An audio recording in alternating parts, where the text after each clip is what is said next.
Balloon Beats.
What is going on? Welcome back to Unhinged Talk. I'm Patrick Hennessy, joined tonight by my boy, the man, Dan Rourke. How we doing, Dan? I'm doing good, bro. You say welcome back, I feel like you're talking to me because I haven't been here in a long-ass time. In what, like 2 minutes? No, 2 months. The fuck? Long-ass time. I couldn't tell you the last time we did something. Probably I think it was the Aaron Judge. Oh, fuck that. Podcast. Bro, I was depressed as shit. We got brighter moods now. I mean, obviously the Yankees got eliminated in the LDS MVP in 2021. So all right, we're gonna try to avoid Aaron Judge's podcast. That's gonna be tough, bro. Yeah, I know with you, obviously, but I think we should focus on the moves the Yankees should/must make this offseason. I know we talked about this yesterday, and you have a few trade ideas you have. So you want to hit me with one of them right off bat? Well, what we're talking about, Francisco Lindor, because that was what I talked about yesterday. Because I'm down to get Francisco Lindor. Now, me and Pat, we were on the phone yesterday talking about this, and I've been going at Pat about this for years. But the major issue, the Yankees are so locked up that in order to bring anybody that would change the way their offense is, they have to get rid of somebody significant. Whoever that's going to be, I'm not going to get to who I think it may have to be just yet. Why not? Because, bro, I'm not. Dan, if you're going to stand by it, you got to say who it is. I haven't stood by it yet. And, okay, what we're talking about is I am not fully opposed to trading Luke Voit, okay? And the reason for that being the Yankees need to fix their offense somehow. They need to get a left-handed bat in there. Somebody's got to get moved. The outfield is locked up unless you trade Clint Frazier maybe and sign Michael. I don't know. Besides that, infield-wise, who's getting moved? Catcher's either going to be Gary or it's going to be Higashioka. First base, you have Voit. Second base, you re-sign DJ. Shortstop, you have Glaber. Third base, you have Gio. If you're bringing in a left-handed bat or somebody to change up this offense, who's getting moved? I am okay with the idea of trading Luke Voit. Unlike Pat, what you think, I think Voit could get you a little bit of value. You know, he's one of the better first basemen in baseball. You trade Luke Voit, you can re-sign DJ, move him to first. Glaber can sign back to second, which would also fix his defense issue at short. Maybe make a trade for Lindor.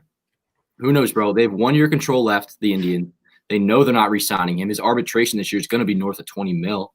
So maybe the Yankees put something together that's not all that crazy. It's not going to have to include Jason Dominguez. I don't think it has to include Clark Schmidt or Debbie Garcia. Maybe one of them. I'm not sure if I'd be comfortable doing that because, bro, it's just 1 year. 1 year of Francisco Lindor. But that's my thing, though. You want an extension with it, though. Oh, no, 100%. But, in terms of, what the Indians can bargain with, they have 1 year of control. And would a package of maybe Voit and Duhar and I would, if you know you're getting the extension with Lindor, I would maybe be fine throwing in Clint or Debbie for that. Lindor is what we need. Can you imagine re-signing DJ and then getting Lindor? That's your offseason? Yeah, but all right, here's my thing. If you throw Devi into that deal, it's kind of like cutting off your nose to spite your face. Because like you're gaining offensive production, but then you're losing one of your bright young pitchers. So it's like I'm not set on that, but I think, bro, I feel like packaging 3 years of control in Voit along with Andujar, which Andujar doesn't have too much value. I just want to get rid of him while we can. Yeah. Let me pull up the Yankees' top prospect list and just let me try to find somebody because I don't want to give up Dominguez, of course. Number one, Chance Adams. Or Chance Adams. Like who's somebody that like let me see. Esteban Floro has no value. But that's what I'm saying. They held on to these guys for way too long, and now they have no Floro, yeah, he should have been traded a long ass time ago. I don't know. I mean, I think Voit can get you somewhere. Like it can open up the conversation. God, what's our next tier pitcher after Schmidt and Debbie? Prospect wise, like Luis Gil. Fuck it, bro. Throw in Luis Gil. I don't know. Like I don't even know him that well. Okay, but let's get something straight here. I feel like, what's his name? But the thing is, are we banking on having Debbie and Schmidt as like part of the rotation this year? Both of them. I'm saying at the same time. Debbie, yes, probably not. Debbie, yes, because yeah. Let's just think. The 2021 rotation right now, including Severino once he comes back. Before any acquisitions or signings, it's Cole, Sevi, and then you figure they're getting at least one starting pitcher. So let's just throw him at the number 3, whether that's Tanaka, Paxton, Kluber, I don't know. Then that leaves Montgomery, Schmidt, and Debbie for 2 spots. And Herman's coming back as well. So, I mean, I don't know which one it would be. I feel like at this point, with what Debbie did last year, I would be more comfortable trading away Schmidt. I mean, bro, would you? That's like a lot of value then. Like I wouldn't want to give up Duhar. So going into the future, who are you higher on, Debbie or Schmidt? Before August, I would have said Schmidt. But that's what everybody would have said. Yeah, no, every scout was, dude, a lot of scouts and a lot of people within baseball were weird that Debbie's probably going to translate more as a bullpen arm than a start. But that's another thing. I don't want to get too high on 5 or 6 starts. Yeah. You know? Exactly. So it makes it tough. Schmidt has always been more highly touted, I feel like. Like, bro, remember back to what they call it? Summer camp? How filthy Schmidt looked? No, I know. But that's why I'm not saying Schmidt doesn't have hype, but I'm saying like, is Debbie more hyped up now? Who would you be willing? But I feel like we can't go both ways on him. Like we can't be higher on Debbie because of his small sample size, the same way we can't be lower on Schmidt because of his small sample size. I would say they're essentially still equivalent. But I would say stuff wise, Schmidt still has higher potential. Yeah, no, I'm with you on Schmidt that. has I don't think Debbie's ceiling is like a 1 or 2. I think Schmidt has a potential to one day be a 1 or 2. I don't know. I could see Debbie being a 1. I mean, if he is going to be a starter, like if you think Debbie could be a 1, he could be. Anybody could be. You know. I mean, maybe for like the Royals, but he'll never be the Yankees 1. Oh, well, I wasn't saying. I mean, he's not going to overtake Garrett Cole. If that's what no. No. I didn't mean like that. But I'm saying, does he have ace-like stuff? Could he have ace stuff? Yeah. Sure. Schmidt. I mean, anybody that has an electric arsenal, you could say that about. But that's kind of the question. Like, what if we were to get Lindor? Like, what would you be comfortable giving up? Would you be comfortable giving up one of those 2? Honestly, like, call me crazy, but this is only if there's an extension involved with the deal. I would give up Glaber because then it's like you're not really losing anything. Because then it's just like Lindor's replacing Glaber. It's not like you're taking away from another vital to the team, the rotation, or another piece in the lineup. I couldn't give away Glaber. That's 4 years of control of a guy like that could. Well, that's what I'm saying. If it came with, he could end up in an extension, day, bro. Glaber, he could. I don't want to say that after like 2 years, though. No, he could. I mean, bro, the guy had a 30. I mean, any could, like Luke Voit could. No, it's different with Glaber though. I mean, like Glaber was like our number 1 prospect for a long, long time. And I'm not saying you're crazy for saying this, but like take 2020 out. I mean, even if you factor in 2020, like the guy had a down year offensively and he still was above average. And 19, 38 homer year. Like the guy is a kid, like he's 23. Like all the success he's had so far, like it's not unreasonable to say like one day he could be in Monument Park. He's not a shortstop though. Oh, I'm fucking with you on that, bro. I just dropped a video tonight about bringing back Didi. We could talk about that if into it. But yeah, honestly, Glaber's defense is an issue. Because I know that we vary differently as far as the DD conversation goes. So hit me with the DD. Well, no, I'm not too sure we do. If you're talking about, basically what we're saying is should the Yankees, or what I'm maybe suggesting is should the Yankees bring back Didi Gregorius. But I'm not like a Didi stan by any means, if that's what you think. Like, I've been on his case. There are Didi stands out there. Oh my God, it's sickening. Heavy. Yeah, it stands for like every player. I used to be on Didi's case like really, really bad. Like people would get on me for it. But I remember last year we were. Oh, I was. Big time. Bro, his 2019 season, bro, was brutal. Like, you look back at it. I mean, I know he was coming off Tommy John surgery, but dog had like an 83 weighted runs created plus. Nice mug, by the way. Where's that from? Shout out to Dugout Mugs, dugoutmugs.com/unhinged. Yeah, there's a little alley-oop for the plug there. But what's it called? The two reasons I brought up, because I just dropped a video on this. One being Glaber's defense, for a reason why I'd be open to bringing Didi back. Like, Glaber's defense at short, like, it has to get fixed. Whether it's going to be Glaber fixing it or the Yankees go elsewhere as a shortstop with Glaber at second, it's an issue. And the Yankees lineup, as I said in the beginning, is so right-handed heavy that they have to figure it out. Now, I'm not necessarily willing to trade Voit to open up avoided short or open up avoiding the infield to get Didi. That's not what I'm saying. But like, they got to find a left-handed bat and put him there somehow. I'm not like. Yeah, I mean, but this goes back to like what we've talked about, bro. I would love Michael Brantley. Like, that would be ideal. Me too. No, I'd be down for that as well. It's just you have nowhere to put him. He's a DH. Are you trading Clint? You know. Yeah, but like, you don't want Brantley in the outfield anyway. He's just right? Not an outfielder at this point. Is that right? He's not. What? Brantley's not that good of an outfielder. No, he's atrocious. Oh, I didn't even know that. Hold on, let me pull it up. Yeah. But yeah, no, I mean, what really like hinders things is that Stan, like, he is a DH. Like, that's the end of story. Stan's a DH going forward. Yeah, but I wish he wasn't, because it's not like he's like this 40-year-old dude that can't run. Like, Stan is an athletic dude in his prime. And the fact that he can't play the outfield is kind of sickening. Well, it's like he can't. It's just like, yeah, like the injury part of it. 2020. No, I mean, Michael Brantley, is that a commonly said thing that he's a bad outfielder? But how many games did he even play in the outfield? So and I'm just gonna go off the last 2 years because he's older. But in 2019, 948 innings in left field, he had 11 defensive runs saved. This past year in left field, 158 innings, he had 5.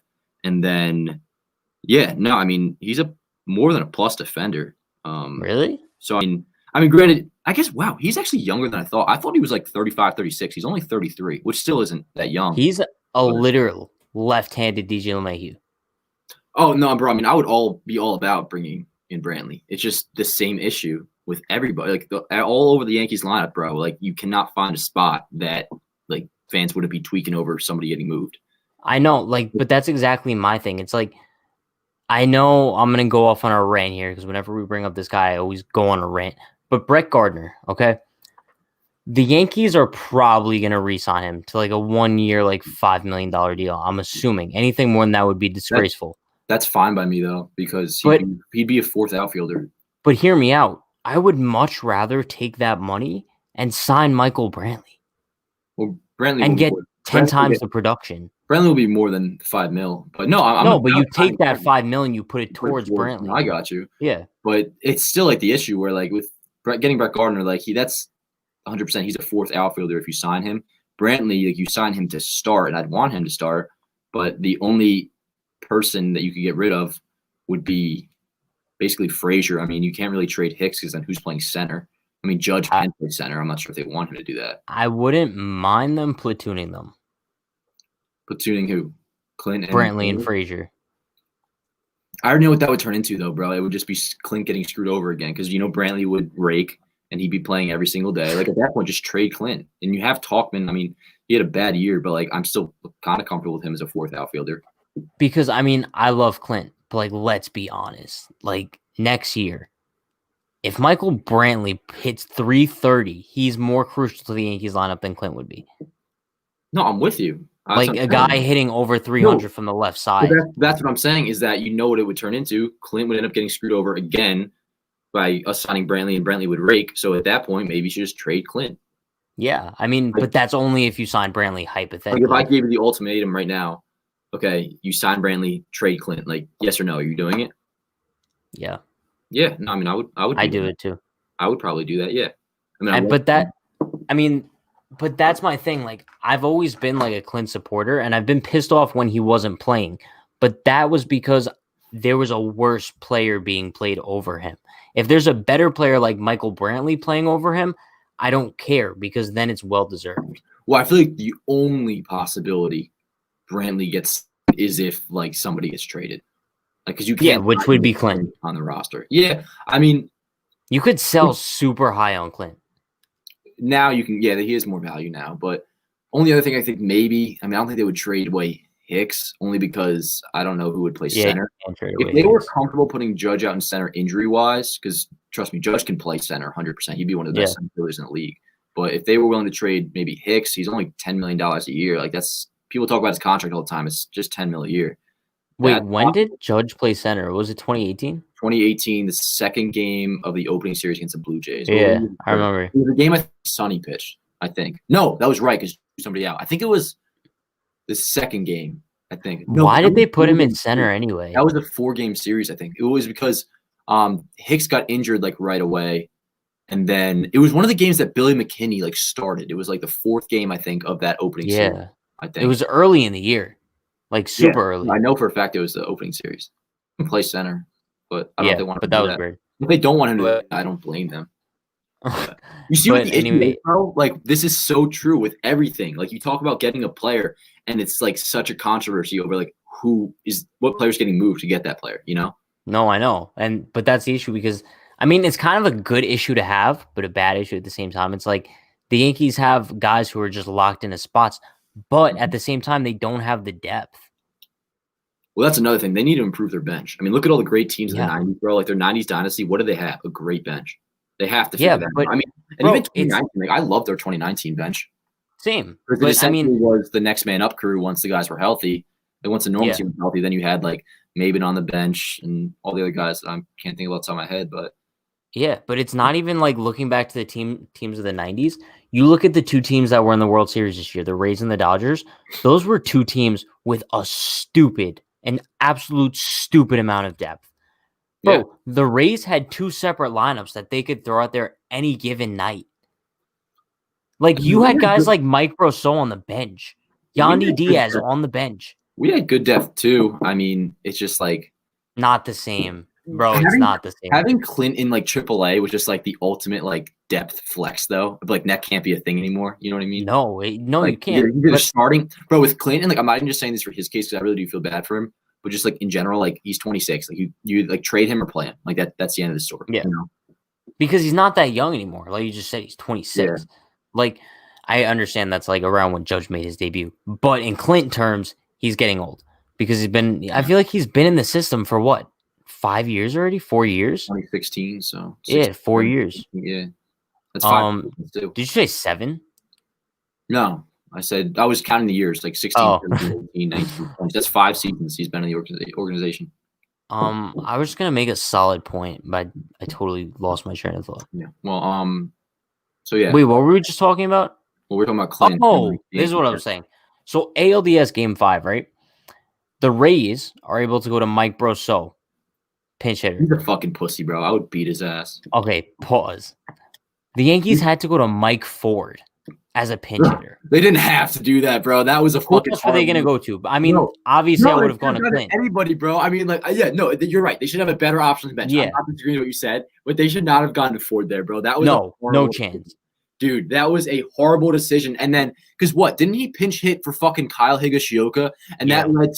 And thankfully, it didn't cost them, like this move in particular. They had to put Gary in the 9th inning. Yeah. Well, the argument could be made it might have costed them with his framing. Because there's an argument that he would have gotten strike 3 on the outside. I think it was a splitter. Oh, yeah, no, maybe. But also, too, like, the only person I'm blaming is Chapman. Even that single pitch, bro. Really? Gary called slider or whatever the pitch. I know, but think was. about if you're Chapman in that situation, you're not getting beat with the slider again. No, because Chapman's fucking obsessed with his fastball, bro. Yeah, but bro, he lost off of his slider the previous year. Could you imagine the scrutiny he would have gotten for 2 straight? He would have never thrown the slider again in his career. Don't have that pitch in your arsenal. Throw the fucking splitter then. You have to admit, bro, Chapman's obsessed with his fastball. Like, Take away. I mean, that's his pitch. Take away. No, I understand, but like you live and die by your best pitch. But bro, just in terms of like satisfying Chapman's little emotions, he wants to finish the game with a fastball instead of a breaking ball. But it's kind of annoying because I see it all the time. It's annoying. He shakes off breaking balls all the time. Yeah, but speaking of the bullpen, the Yankees need to improve their bullpen. Thank God we got Britton back. Bro, they need. All right, here's my thing, because you look at the Yankees bullpen. I compare them to the Rays once again because the Rays consistently had like 8 guys in that bullpen where they could put in at any given time, and you knew that they were going to give you production. The Yankees had what? 3 guys out of the bullpen? Green, Chapman, Britton? They need to get at least one guy and trade on. Give me Liam Hendricks. I was going to say he's a free agent, right? Yeah. So get him. Brad Hand is too. That's right. I mean, with that, I would say, try to get Hendricks in. And Hendricks is right? No chance. There's no chance. I don't know, because I'm not sure relievers are going to get that much money on the market this year. Like, I don't think Hand's going to get more than the $10 million option that they declined. I would give. I mean, how much do we think they're going to get? Like, I would give Hendricks like 2 years, $30 million. What would that come out to? I mean, I would definitely. I mean, that's $15 million a year. I would do that, but no, it's not. It's tough to judge. You said 2 years, $30 million. Oh yeah, it is. It's $15 million a year. Bro, I'm so bad at math. In college here? No, please. But that's the thing. It's tough to judge or predict actual contracts. Like, we have no fucking clue what the market's going to be this year. Yeah, I know. That's the thing. Even with like DJ, like I feel like that's one of the easier contracts to predict, and I still can't really put a number on it. Like, what is the market going to be this year? But I think we could both agree. I think it's going to be real tough for him. What's up? No, yeah. But as far as DJ goes, like, we could both agree. It's not a matter of if, it's a matter of when. Oh, bro, the Yankees aren't stupid. Dude, the Yankees are re-signing DJ. And it's annoying because, like, it's such a cliche comment on Twitter. Like, re-sign DJ, re-sign DJ. Yeah. Like, shut the fuck up. Like, and, bro, people were doing that even, like end of September. Like, DJ hits 1 home run or something like that. And, like, all the comments are flooded. They better re-sign this man. I think it's just a joke at this point. I think any intelligent Yankee fan should know. I mean, here's my thing, though. The Yankees could prove me wrong and just prove their dumbassery and not re-sign him. And I wouldn't be that surprised. I would be shocked because it also helps. Like, and I really believe him when he says DJ, like, he wants to be a Yankee. Like, it's gonna happen. Like, it's only a matter. Well, yeah, he took a discount originally to come here. I think Tampa offered him more money, but he came here for less. Yeah, I believe so. Yeah. But yeah, that's a move that has to be made. When is the MVP announced? You know, I think the 12th. The 12th. Okay, so that's what, next Wednesday. There's like no shot anything happens until then because he's gonna wait. Yeah, because you want to have the. I mean, he gets the MVP, then that's money for him. Talking about MVP, I mean, it's him, Abreu, and Ramirez. If we're talking about most valuable that's player, the thing, it's not like I mean, like the it's DJ LeMahieu that way. Oh, I know, but then change the name of the award. If we're being honest. Oh yeah, I agree. It should be like there should be best player. And best player of the year. Like treat the Hank Aaron Award then like the MVP. Because exactly. They literally vote like best player, not most valuable. Exactly. Like change it to like the Babe Ruth Award if it's not most valuable player. Unfortunately. Who do you think is going to win? Ramirez? It's tough because you look at Abreu's hitting stats and they're just nuts. But Ramirez, he just crushes them all in WAR. Like DJ and Abreu both have like a 2.5 F WAR, and Ramirez is 3.4. But DJ, I thought DJ had a higher WAR.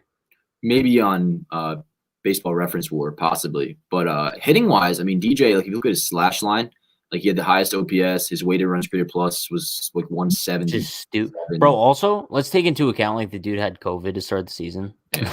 That's the thing that's kind of tough too. Like DJ, he only played 50 games only. Yeah. Maybe he has an extra 10, like his counting stats are a little bit higher. Because that's the thing, Abreu and Ramirez, they have the home runs, along with like stats similar to LeMahieu. I know, but like, here's my thing. If it's me, I don't even think Ramirez was the most valuable player on his own team. Who, Lindor or Bieber? No, Bieber. I thought Bieber was gonna. So did I. I thought Bieber was gonna be in there instead of DJ. It would have annoyed me that. It would have annoyed me, but I was expecting it. Conversations, but. I mean, I was expecting it. I'm like, the way I see it is like DJ, like he definitely deserves to be a finalist and he would definitely be deserving of MVP. I'm not going to be like annoyed if he doesn't win it though. Yeah. No, there's going to be hella people coming out and being like, oh, this is a fucking crime, Yankee bias, like, which does exist. But with this, yeah. like, 2017, I was pissed. I know you were super pissed about that. You still are. That is the biggest fucking crime in the history of baseball. I don't know what I just started. When I see Jose Altuve at Yankee Stadium next year, like he's gonna be afraid to walk home. I think we should go. We're going, and I'll be 21, bro. I think we need to go. We should know, bro. Put it on the air right now. I'm going to literally harass the Astros next year. Shout out to the FBI watching right now. They can go fuck themselves. I wish ill will upon 3 or 4 of that team players. They are right now. You know, they might not have Springer and Reddick next year, though. Springer's like the only one I can kind of tolerate. That's only because he has a stutter, so I feel bad. No, wait, I feel the same exact way. Like, I kind of feel bad for him. That's the thing, you know? Yeah, like, I'm not going to beat somebody when they're down. Yeah. No, I'm with you on that, but I think we should Brantley we should start saving now. Yeah. I mean, we're going, so. No, you were saying something? Well, I thought you were going to talk about how Brantley and Springer are both free agents. No, I was going to say how we should save our money now and buy tickets behind the Astros dugout. Dude, no, I'm going to go to like the right side of the dugout. I don't want to be behind it. I want to be so I can talk to them. Okay, yeah, we could do that. Yeah. And bro, there's a big chance I'm never allowed in the stadium again because I'm going to get kicked out. I'm telling you that now, bro, so you don't freak out on me. Remember when I mean, you could do that. I'll just act like I don't know you. Well, you'll have to record the whole thing because it's going to go viral too. Well, yeah, but it's just like when Dave Portnoy got kicked out of the Super Bowl, and he had like someone like recording him, but like low key. Yeah, remember when you almost got us kicked out of Yankee Stadium? You know, Dan, I still apologize about that. You know, it was bad timing, but I think I'm just gonna give a rundown before we end things tonight of the moves I want the Yankees to make. One, I don't even know if we have to mention this. Obviously, re-sign DJ LeMahieu. 2, there's a fly. 2, get me Liam Hendricks. 3, get me another like low-key bullpen piece. Like just someone like I don't even know from like the Pittsburgh Pirates who turns into a stud. But also, we haven't even discussed starting pitching. They got to get some sort of a starter. Whether that's obviously, I want Trevor Bauer. But like, I don't see that happening. I've given up. I've never even like really thought about that. I don't think it's gonna happen. Like, I would be shocked.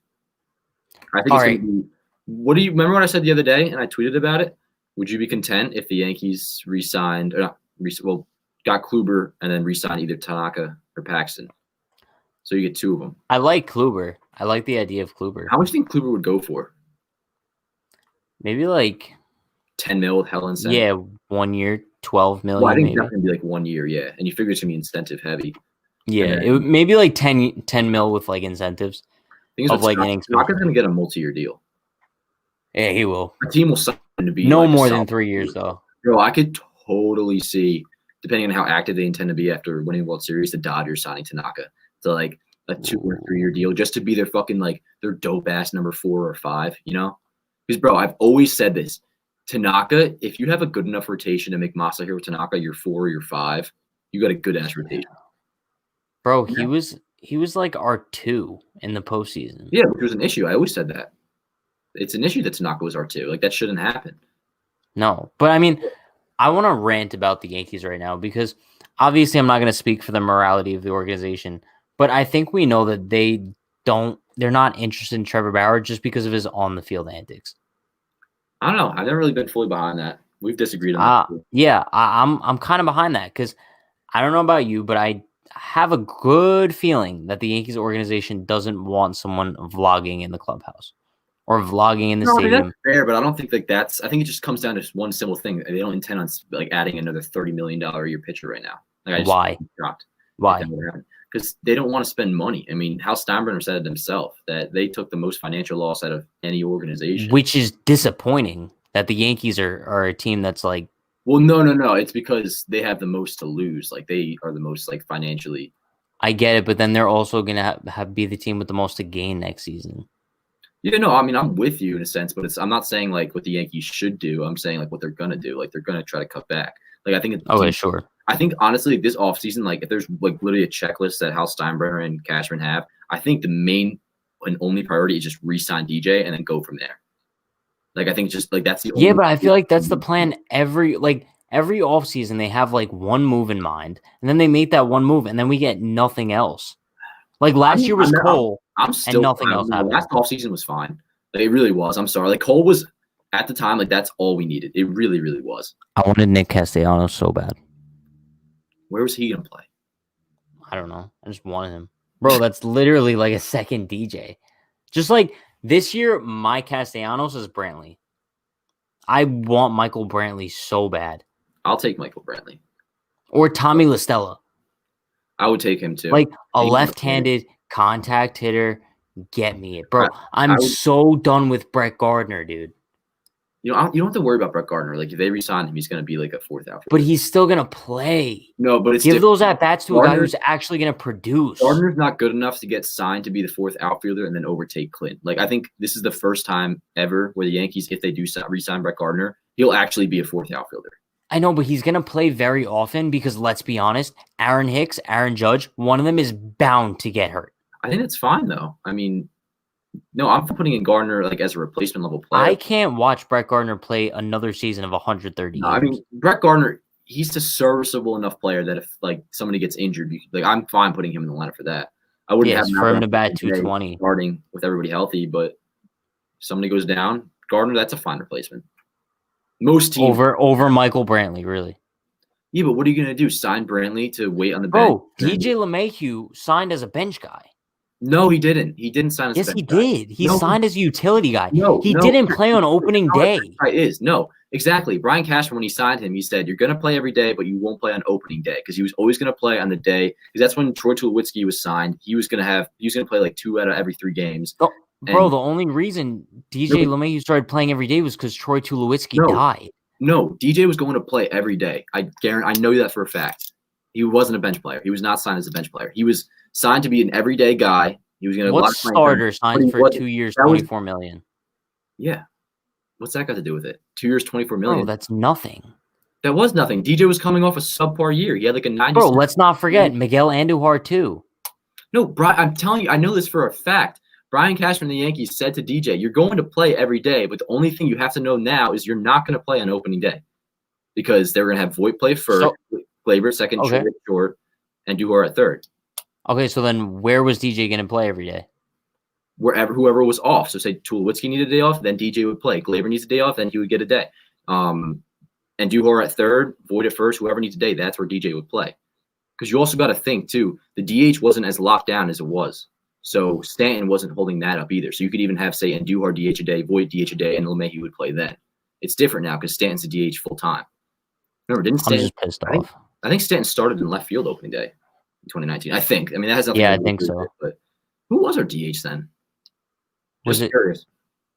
On opening day? Oh, it wasn't Bird. Luke, was Bird. it? No. Bird played first. Voit was the DH. Yeah. My God, Greg Bird was the starting first baseman in 2019. Yeah. That's crazy to think about. Day too. Oh yeah, I remember that. Yep. I think they were up by a lot at that point, though, right? They were, yeah. Yeah. All right. Well, I think it's gonna wrap things up for us tonight. Had a solid live tonight, late night live. We love it. Yeah. For those of you who do not know Dan Allen Rourke, follow him on Twitter. Owner of Yanks Have, best place to go to for all your up to date Yanks news. Appreciate it. Dan. We love the shirt, love the hair, looking like the Wolf of Wall Street out here. Yeah, bro, it was a long ass day at work.